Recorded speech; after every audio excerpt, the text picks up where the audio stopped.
A lokacin da zaka fara soyayya, ka tabbata ka fara soyayya da irin yarinyar da za ta kasance mai ɗoki da marmarin ganinka kamar wata karamar yarinya. A lokacin da take tare da kai, za ta iya yi maka ƙarya da daɗin baki, za ta iya yi maka ƙarya cewa tana son ka, amma ba za ta taɓa iya yi maka ƙaryar farin ciki da ɗokin da take ba a lokacin da kuke tare da ita. A lokacin da ka ga mace tana murna da farin ciki a lokacin da take tare da kai, ba fa komai ne yasa take jin hakan a ranta ba, sai tana jin kana girmama ta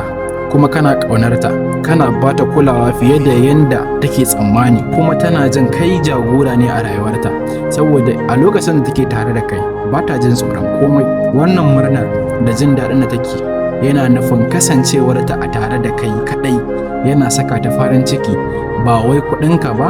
ba wai abin da zaka bata ba, kuma ba wai dan abin da kake yi mata ba. Idan ba ta sakin jikinta da kai